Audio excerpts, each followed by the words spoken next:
both of us have reclaimed our identity despite the fact that we are still parents. On some level, we both have still maintained or reclaimed identities that are separate and apart from being a mom.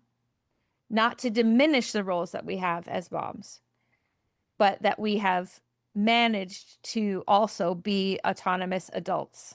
And who we are as adults, as we're reclaiming our own identities, is not the same person that we were 20, 25, 30 years ago. So I have two kids and two dogs. My daughter's 20 and my son is 12. And when I had my daughter, I fought really hard to have her. And when I had her, everything became about her. And I loved that. And I loved being her mom rather than Michelle, and maintained that identity for years and years and years. And now that she's 20 and very independent, my son's 12, he's getting more independent. I've been going through a process of reclaiming myself as an adult. And I'm not who I was before she was born, but I like who I am a lot better. And I like this idea of doing things that are just for me because I spent many years not doing that. How is your identity post motherhood, and what kind of a mother are you?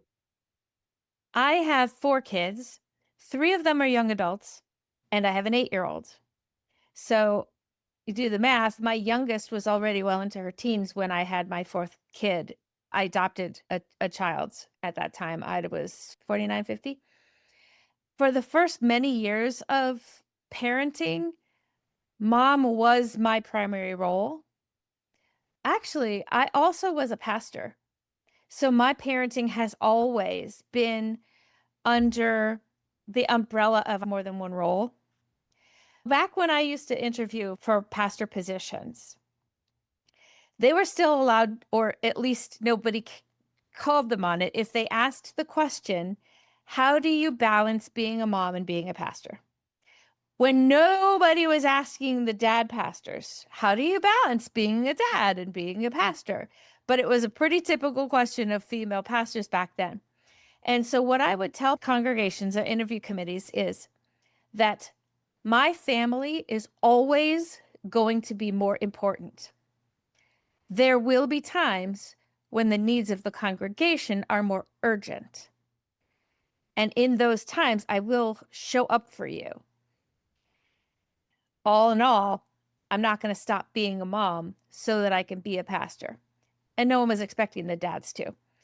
So that's kind of how I entered into parenthood. I was already at the seminary when I had my first baby. The day that I had my second baby was the exact day that I got the phone call for the interview for the church that I ended up working at first. And that pastor called to see if I could line up an interview. And my mom answered the phone because we had landlines back then. And she said, well, she can't come to the phone right now. She's having a baby today. So my entire identity as parent also coincided with my role as somebody other than parent at the same time. So I've always fought like tooth and nail to maintain some sort of identity that is all my own. Ironically, and this is a conversation for another time, being a pastor is also not my own identity. On some level, when you become a mom, your children own you. And when you become a pastor, your congregation owns you. And so it hasn't been until more recent years that I have decided that only I own me. So tell me about how those first few years went for you. Where were you and how did you transition up into a place where your own identity became important enough to seek? Well, I had both of my babies I had one quite late and one really, really late. So I was an older mom, and I had a whole life before I had kids. And I didn't know that I wanted kids until quite late in life. So it just worked out that way. I am a professional. I have a PhD and have published papers and have an identity as a professional in my field before I had a baby. And so I really felt like I knew who I was as an adult, and I was quite happy with that. And I was growing as an intellectual and a thinker and a writer and a scientist. And when I had a baby, that didn't change, but it became less of a priority to me, or more of I wanted to mix those two things together. So for several years in my professional life, after I had my daughter, it's just me and her, I brought her with me when I had to travel. It was novel at the time. This was 20 years ago. It was very novel at the time to incorporate being a mother into being a professional. And my daughter was so important to me that I wasn't going to let anybody tell me that you have to separate those two lives and keep your professional life professional and your home life home. I took my home life on the road with me, and she was at work with me a lot. So I feel a bit like a pioneer in that way. But I didn't lose that identity as much as it just diminished in my importance until the kids got a lot older. I didn't realize that I had lost a lot of my identity or that it had diminished in importance until now my daughter's doing her own thing and my son's doing his own thing. And I don't really have a lot of hobbies. And I really want to look at what I want to do as an adult person. I feel like I know who I am, but so much of who I am is a parent. So the parts of me that aren't a parent, I'd like to explore those more in the next couple of years. I think that's a great time to do that too right now because your youngest is 12. My youngest is 8.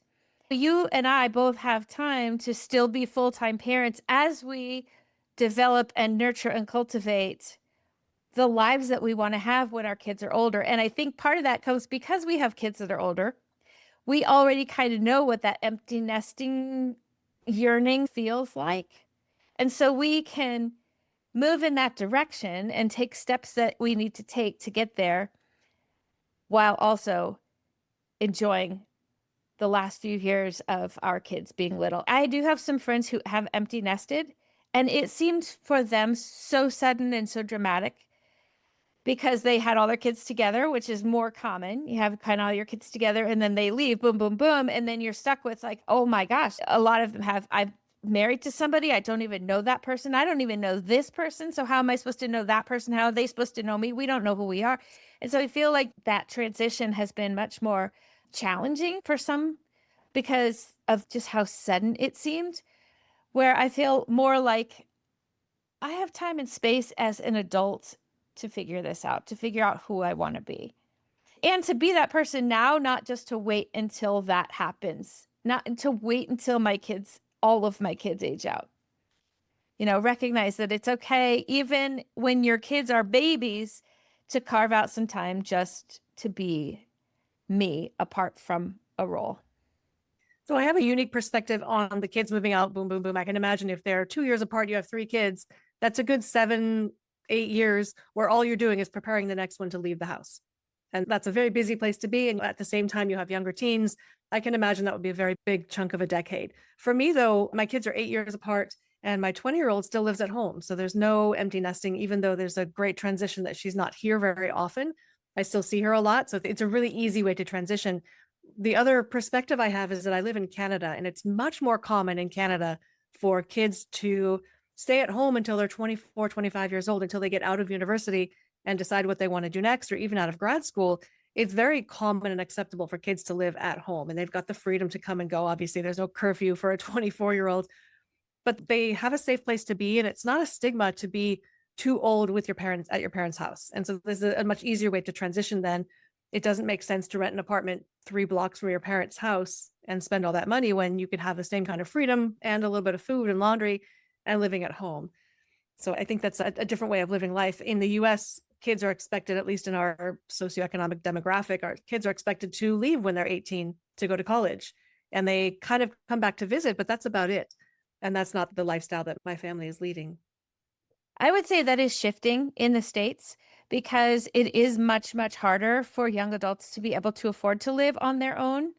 And a lot of them don't want to live with roommates or don't have the option to live with roommates. So I would say that that stigma is starting to lessen in the States out of necessity. I wanted to touch on something that you said, however, when we talk about empty nesting. I also still have a 21-year-old and the 8-year-old still living at home, and the other two are within minutes drive away from me. I think more challenging than the physical distance of an empty nest is the transition from becoming full-time, completely invested mom in their day-to-day lives to being a parent of a young adult who has their own life. And even if they live in the house, you don't see them. You're not responsible for them. If they come and go at 3 o'clock in the morning, it's that letting go and letting them just be who they want to be. I think is really challenging, especially when we know they're gonna screw it up so much. They're gonna make such terrible decisions. And actually, I had one that went away to college for 1 semester, and college was not for him. But that semester was probably one of the easiest parenting chunks of time that I had because I didn't worry day and night what they were doing, where they were, because there was nothing I could do about it. So I just let it go. I let them have their life.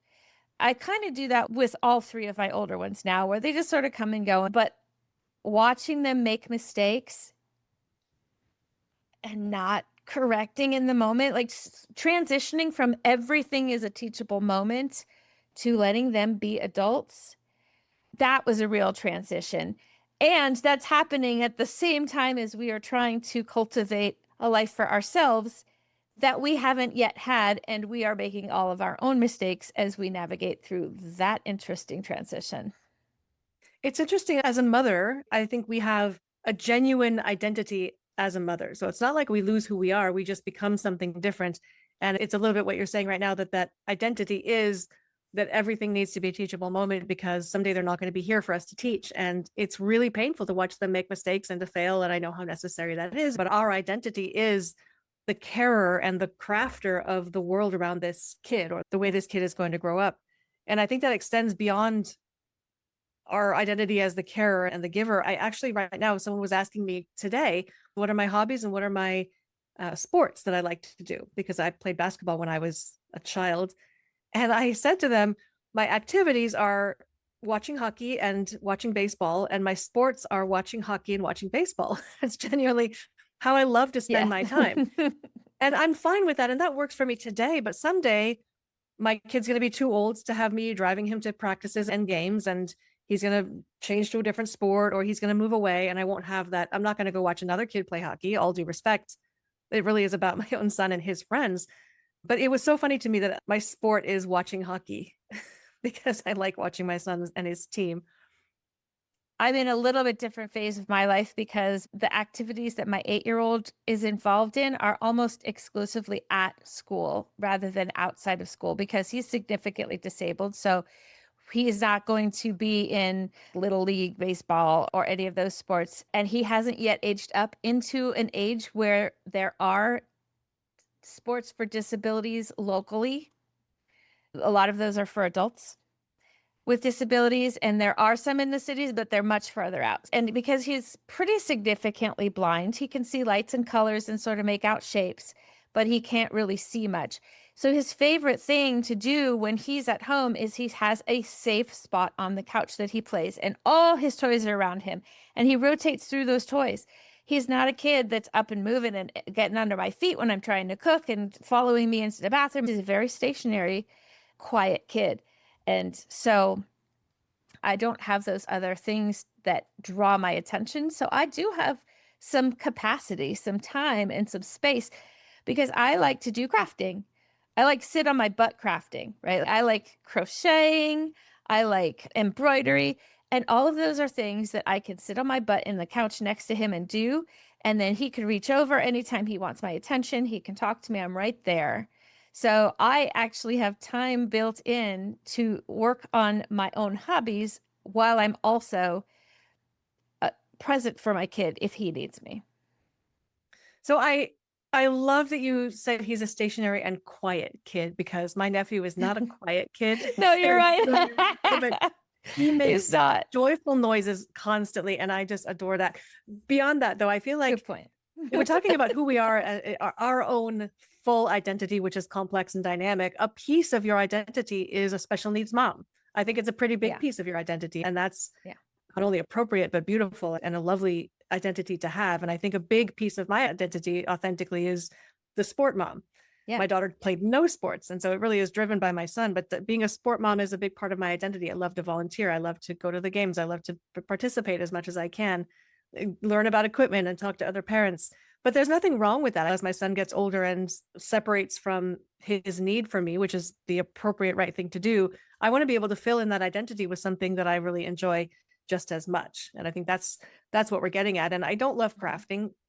I don't love things that don't drive my life forward. And I'm working on that because I get anxious about things when they're not things I can check off the to-do list, because I have an endless to-do list. And if I'm crafting, I punish myself for not working on the to-do list. So that's a whole other issue. But I am always looking for things that can occupy my time.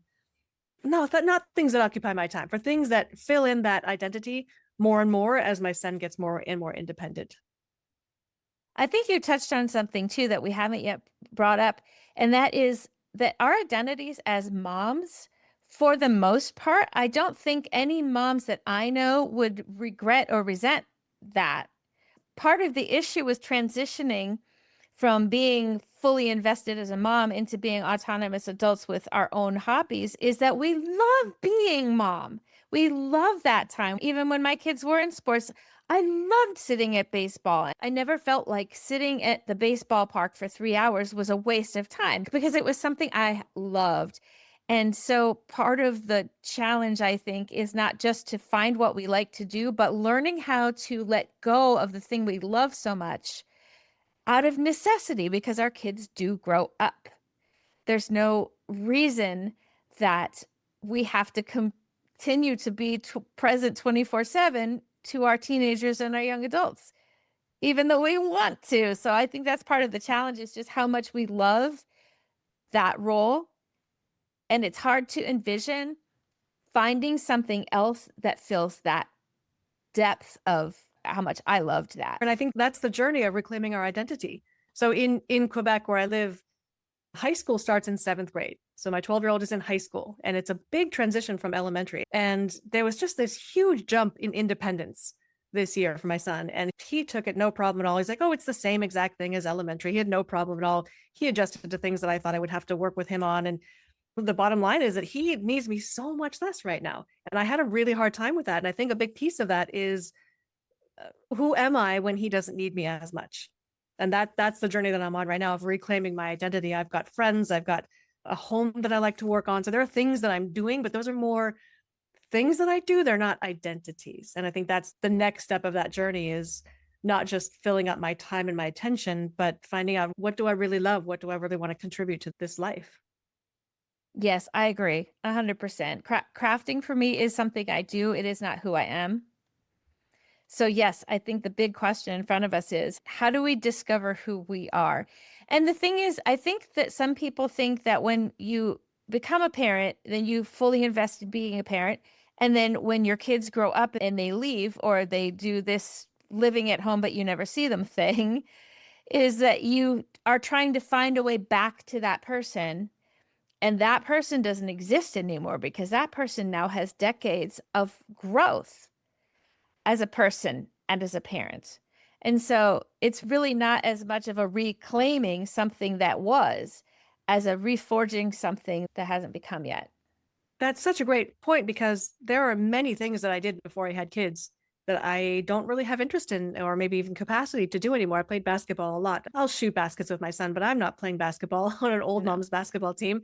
Those things are not me anymore. And so it is that part of finding out who we actually are now. I do want to make a comment about crafting though, because doing something that is, as you say, on your butt and focused work, I believe that is meditation.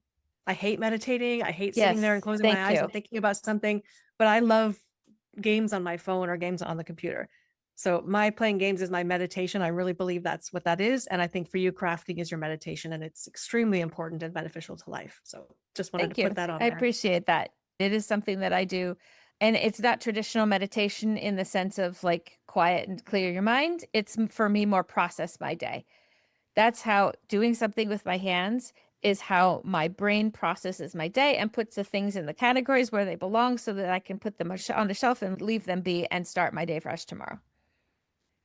That's exactly the purpose of meditation, whatever we want to Yeah. call it. That's what it is the mind clearing and the organization and the preparing for the next day and processing what we've been through. It's an extremely important part of life. I can imagine somebody who's busy to just go through and have tasks and activities all day long and not take a moment to just be and think. Oh, I know so many people who live exactly like that. And I hadn't thought of it before we started talking today, but I think that that quiet time, that processing time, that meditation time, the mindfulness time, however you want to describe it, whatever you want to label it, I think is a critical piece towards moving towards who is it we want to be. And it's not even for me who I want to be, it's how I want to show up in the world. Because I'm pretty confident in who I am. I know who I am. I just am always working a little bit more on how I'm showing up in the world. Am I doing the things for myself, for my family, for the world that are the things that really drive me, have always driven me? Am I showing up? For me, it's right now going to protests, it's doing some work with the Special Education Advisory Council for the school. That's how I'm showing up. I'm already authentically myself when I'm sitting on my butt and crocheting. But how I'm showing up for the world for me is that's still an unsolved mystery. It's a work in progress. Hey, if you like our content, please like and subscribe and comment. It helps the algorithm and it helps us develop more material. Thank you. So, how do we reconcile the things that we do or the things that we want to do, the things we aspire to do versus who we are and who we aspire to be? Oh, that's a great question. I think for me, having given myself the time to process my day and to think through, there was a time in my life when I would have way overthought everything I did and said all day. And I would analyze it and overanalyze it and look from a different perspective. And should I have said this differently? And should I have done this differently? And instead of making some progress towards who I want to be, I would have just spiraled into this pit of self hatred. And because I've done a lot of the work, and what I mean by the lot of the work, I've done many, many years of therapy. I've done many, many years of AA, which is also incredibly helpful. And you don't even have to be an addict or an alcoholic to do big book work if that's something a person wanted to do. And also, I've done some EMDR work, which helps to heal some trauma. So that's what I mean when I say I've done the work. So having done some of that work means that when I'm giving myself that time to process, I'm not overthinking it. Instead, I'm literally processing it, making decision about what I want to take away from what I've processed and how I would show up in the world should a similar occasion happen, and then let it go. And when I do that over and over and over and over and over again, those patterns that I want to develop in my life start to emerge as patterns because I'm practicing them as not yet a pattern, but I'm practicing the behaviors. I'm practicing the speaking. I'm practicing with my relationships. And when I step in it, and oh my God, do I sometimes step in it, I just have to process it and then move on and not let those mistakes define me, but instead the patterns that I'm cultivating, let those help to shape who I'm becoming. I want to make a comment about the grandeur of this. You've done so much work and you have put so much intentional effort and thought and time into growing into the person that you are. And it absolutely shows. You have a lot of wisdom that you share with me all the time. It could be something on a small scale too, though. I was with a friend over the Mhm. weekend at a cookie exchange party, and someone was getting everybody's attention, took a knife and tapped on a glass. And everyone looked at that person. And then my friend who was sitting next to me said, in 2026, I want to be the kind of person who can tap on a glass to get people's attention. And someone overheard that and they gave her a glass and a knife. And she was surrounded by 16 good friends. And Oh, she tapped on the glass and she said, hey, and I said, you know what? You did it a month early. So these, and I know it was a lot bigger than just being the person who can tap on glass, but that oh yeah. change can take place in an instant, in a moment, maybe with years of leading up to it. I don't know, but it doesn't have to be an overhaul of who we are. It can just be small achievements that help us to define who we are as people. I think you really nailed it right on the head. It is the practice of the small things that become patterns that shape behaviors. Eventually, then that is who we become. I think most of us have a sense for who we don't want to be, but don't Yes. always necessarily know who it is we do want to be. So even if all we're doing is saying, I don't want to be that. So what would be a something that's contrary to that? And just practice those things. I started to practice probably 15 years ago, where I was still in a place where I couldn't speak up for myself. And so if I went to the grocery store and they overcharged me, I would just be like, okay, I guess that's not that much money. It's fine. And then I would watch other people and they'd be like, oh no, I think you overcharged me for this. And the response that they would get from the cashier was totally normal. They didn't freak out or anything. They were just like, oh no, so sorry about that. And so the practice that I started for myself was saying to myself before I walked into a store or an occasion or an event or a place, I would say, okay, I want to pretend today that I'm that person who can say that thing to that person and get that response back. Because it wasn't rude, nobody was mad. It was simply just speaking up for oneself. And so I started the practice of pretending I was that person because exactly like you just said with your friend was like, in 1 year, which is better than in 5 years. She said, next year, I want to be the kind of person who, and then within an instant, she was the person who. Just practicing being that person, I started then to just become that person. It's a question whether how much of the beginning was pretending and how much it was just giving yourself permission to be that person, because you are, and in a way you became that person, but maybe you always were and just had that block of not allowing yourself to be that person that you actually were. Putting it in the context of pretending or acting was what I needed to give myself that permission. Right. Because I had been raised that you don't speak up for your needs to other people, particularly if there's a possibility that speaking your needs means that they have to admit some kind of fault. You can't point out someone else's fault to them. But most of the world doesn't work that way. I Most of the world will say, oh, thanks for letting me know. Here, let me fix it. Exactly. So that's a lot of conditioning that for me, the practice, the pretending and the acting was the thing that would give me permission so that now I am that person. Now you're happily that person, or you're openly that person. Yes. Yes. I could never say no to anybody for anything.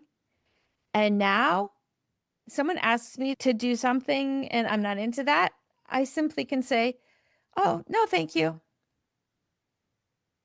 It's that easy. It's that I easy. spent decades of my life going ahead and doing the things I didn't want to do because I just didn't know how to say no, thank you. The person who asked you also didn't get a negative response. They didn't. They They were didn't. not punished. They were not criticized. They were completely in their own identity to ask you, and then you were in your identity to say no. Exactly. Right. It's kind of miraculous and mind-blowing. So, question. What steps can you take to figure out who it is you want to be or how you want to show up in the world or which is a priority for you? Identity or showing up? I think it's more my, I don't know. My gut would say my identity, figuring out what, well, it's kind of funny how I show up to the world as me when I'm not primarily a mother of two kids. And So do you what have what I places in your life now when you are doing that? honestly, I have two identities, two identities that interact quite a bit. One as a mom and one as a professional. And professional could be podcaster, TikTok generator. I own a company. I have a clothing line that I've launched. All of those identities are my professional identities. And those are things that I really enjoy doing. And I love spending my time on that. And I love spending quiet time just playing games on my phone. And I love being a mom. And I think those three things right now are enough. And that really is who I am. I don't feel like I'm missing anything in my life right now. But as the momming becomes less important, maybe I'll have more time to devote for work. But I also don't want to just become a person who works. I want some hobbies. I want some things that make me an interesting person. I want to read more. I've always my whole life wanted to create beautiful music and I just can't. And so I said that to my daughter and she said, why not? And there really is no reason why not. It's just that it hasn't happened. So I'd like to expand the things that I enjoy doing as my son needs me less and less. But as far as my identity, I feel like it's still pretty full with those two parts of my life, the kid and the professional. My personal identity was more stifled by a toxic marriage than it was by parenting.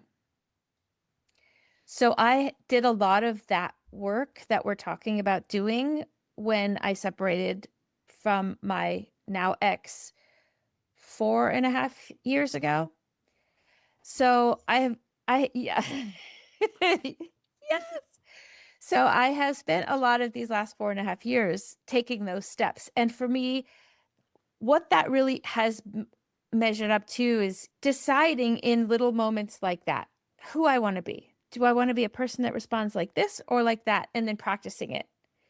And do I want to be a person who says no to these things and says yes to those? And then I practice those. It's like just lots of bazillions of little tiny decisions and movements that I've made that are in the direction of who I want to be. And there are times when I make decisions that are not consistent with who I want to be. And everybody is going to make those choices from time to time. But even the learning from that helps to shape who it is I want to become. So I don't know that right now I would change a lot about who I am. I think I have a lot of something I want to offer to the world that I'm just cultivating with my sister right now, which is how do you get there? But I am quite comfortable now. For me, it also was a lot of not just a lot of cultivating who I want to be, but letting go of who they said I was Oh, that's huge. and that I probably never really was. So No. I had to let go of a lot of the stories that were told about me to me in order for me mostly just to shed who I wasn't so that who I already am could come to the surface. Shed who you weren't. I love that so much. What you just said is what's sinking into my head right now. And as we explore this topic and we talk more about who we want to be as we move forward in life, really who I want to be. As a mother, I'm so satisfied, so fulfilled because I have these two amazing people that I've put into the world to make the world a better place, hopefully, but also because I feel really satisfied in being able to help people to grow. And I'm not saying that I'm a magical solver of all problems, but I feel like maybe because of my boldness or my rebellious, tiny little spirit, that I did a lot of things that were pioneering and that are Yeah. becoming more popular now, but I did them 20 years ago. So I brought my daughter to work when I was a professional in the early 2000s. And I had two kids without being married. And I did that intentionally. And that's not something that was very common back then. So just several things like that where I've intentionally made these big moves and bold moves and did it my way. I feel like that taught me a lot, probably the hard way. Immigration, very, very difficult, but also very satisfying. For me, the wisdom that I gained from those things, and for you, the wisdom that you gain from all of the work that you've been doing over the last several years, puts us in a really good position to create systems to guide other people to improve the quality of their lives. And I would love more than anything to sort of mom the world. One of the ways that we fully become our most genuine, authentic selves is by letting go of who we're not. And as moms, we are mom completely out there. I think there's also a piece of as our kids get older and start to move out, there is a part of me that appreciates that I have participated in the efforts that have led to them also showing up in the world for people and for themselves. And at the same time, when they have to make their own mistakes, I don't have to own all of those things. So I can be a little bit proud from a distance when my kids totally rock it. And when they totally screw it up, I can be like, huh, I guess that's something I could have done a little bit better, but it's on them now, just as much as their successes are on them now. So I can mom from a distance. I think that's a big part of shedding who we're not anymore as our kids age into young adulthood. Definitely shedding who we're not, and who we're not is a helicopter parent of 20 something kids because they don't need that anymore. But I can hear my sister's voice. If I were saying what you're saying right now, I hear my sister's voice in my head saying, letting them make those mistakes is absolutely the best parenting that you can have. Protecting a 20 something from making a mistake that they have to make and learn from is not good for them. And I know that's exactly what you would tell me. Yes, they have to make those mistakes. Also, we don't have to own that for them. We don't have to feel guilt about choices that they make. Yes.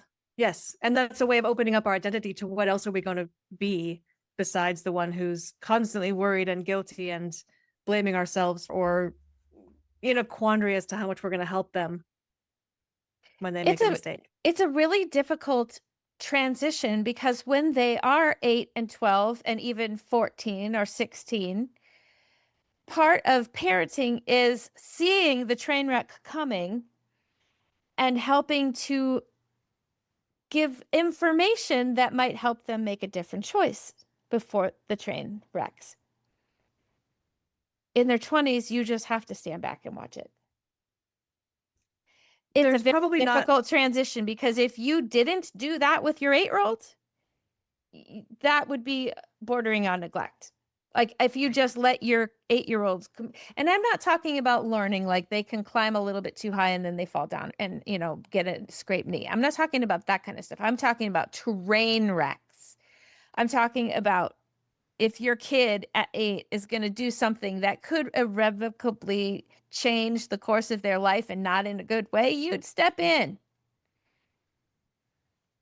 But you just can't do that when they're 29 and 27 and 21 and 20. at that point the foundation is built. So there's not a whole lot you could tell them at that age. There might be a couple of new pieces of information that might be age appropriate at 20 that you didn't tell them when they were 12. But I think by that time, they know everything that you have to teach them. And if you haven't taught them yet, then they're going to learn, but it's no longer our responsibility or our right to go in and try to prevent them from that decision when they're 20 something. I think that the best way that I can be a mom now is to model for my kids how it is to be an adult that is not just their mom. The best way that I can show up for my kids right now is to teach them that I'm also a person. I think that they think that my TikToks are ridiculous. And some of my TikToking is completely ridiculous, but that's what I love about it. Like, I love just being silly and goofy, but being silly and goofy is completely cringeworthy when your kid is 12. And now that my kids are adults, their gut reaction is to cringe, but they're also having to see that I'm fully owning that part of me and I'm loving it. And when they see how much I love doing the thing that they thought was cringeworthy only because it was me doing it, if anyone else on the planet had done the exact same thing, they would have thought it was really funny. So for them to see me as a grown-up human person with my own identity, I think is the best way for me to continue to teach them is to stop being only their mom and start being also a woman in the world with thoughts and dreams and hopes and likes and dislikes and visions for my future. We as parents of really little kids tend to think that 18 is it. Like I get 18 years with them and then my parenting stops. This is not true. It just shifts. But I think that kids also kind of have a similar view. Like by the time I'm 18, I'm going to move out of the house and my mom will cease to be. Anything. Cease to be. Right. Just cease to be. Like if they're not my mom anymore, then what are they? Because they're not a woman. They're not a person. They're not an adult. They're not a worker or a contributor to the society until they start to see that I am. And I think right now, that's the best gift that I've been able to give them as adults. This is an absolutely fascinating point you're making, that I wonder how much of our womanhood, our lives outside of being a mom, we don't show our kids. Not that we're hiding it, but there are conversations that I have with other adults that I wouldn't want my son to see right now. Or if he saw them, I'd have to make an explanation. And with my daughter, I think I did the same thing. And she's now discovering my flaws and vulnerabilities and my preferences and my needs and the things that don't work in my life. She's starting to see those things and never had before. So I'm just wondering if there was some way I could have better expressed who I was as a woman to my daughter before she became 20 and not trying to hide anything. I don't think so. I think that hiding is a strong word.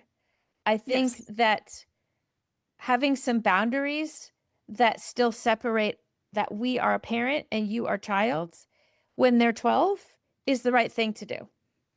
Yes. And I think that in their 20s, in their young 20s, is exactly the time that they start to have to grapple with that their parent isn't perfect. And even as teenagers, they kind of are starting to see, oh, mom's not perfect. But even so, even as much as a year ago when my kids were 26 and 28 and 20, they still had moments where they would ask me for help and I would say, I'm sorry, I really just don't know how to help you with this. And it blew their minds.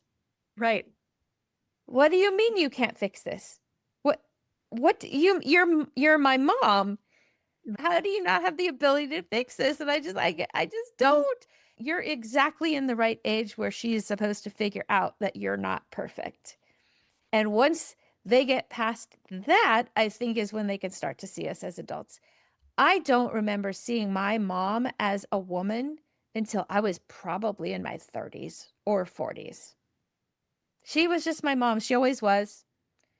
And even when I got through that flawed phase, like, oh, she's not perfect, but she's still my mom, I could not envision her as a person with a sexuality and desires and dreams for her future. You know, I couldn't envision it. It was just not I couldn't do it.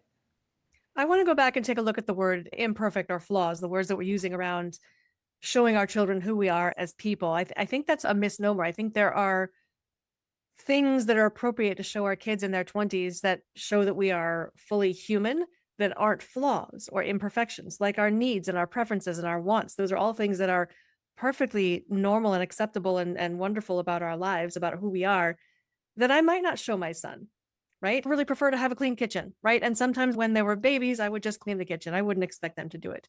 But as they grow up, I say, okay, here's my preference for living like this. I need the kitchen to be clean. And you need to understand that if you're in my house, you need to help me keep the kitchen clean. But those are age appropriate things as they go. And then there are others that are just coming to light now as my daughter's 20. So I wouldn't categorize them as only imperfections.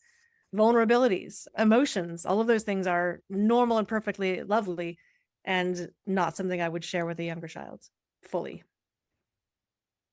What I'm hearing you say is that you're not quite ready to let your daughter see your flaws. So I'm not sure that's the case. I disagree with flaws. I think it's, Do you not have flaws? oh no, I'm very imperfect, but I'm open about being imperfect. I think it's what I'm trying to say is that those things that I kept from my daughter are not necessarily flaws. Correct. And at the same time, I think part of helping our kids to see us as human is to allow them to see their flaws. So At the I would same time argue, as they're seeing our vulnerabilities. yes, for sure. I would argue that not just my daughter, but my son as well knows that I'm imperfect. We had a Your son, pediatrician when they my daughter don't. was born. I'm going to say they don't. Yes, of course, everybody has their little spats in families, but I'm talking about when shit hits the fan, your kids know that you are going to be there for them. They don't yet know that there are some things that you cannot fix for them. Especially your 12-year-old doesn't know that yet. And your 20 really kind of still doesn't know that yet. When my daughter was born, we had this amazing pediatrician at UCSF in San Francisco, and she said, make mistakes in front of your children, in front of your babies. Mhm. Take the wrong way home or drop something that breaks, just to make mistakes to show them that there's no expectation that they have to be perfect as well. And I thought that was one of the most brilliant things any doctor has ever said to me. So I did try to do that for most of their life, just to not set up an expectation that they're perfect, but maybe I still was wearing that expectation that I was perfect. And maybe that's okay for a 7, 8, 9, 10, 11, 12-year old.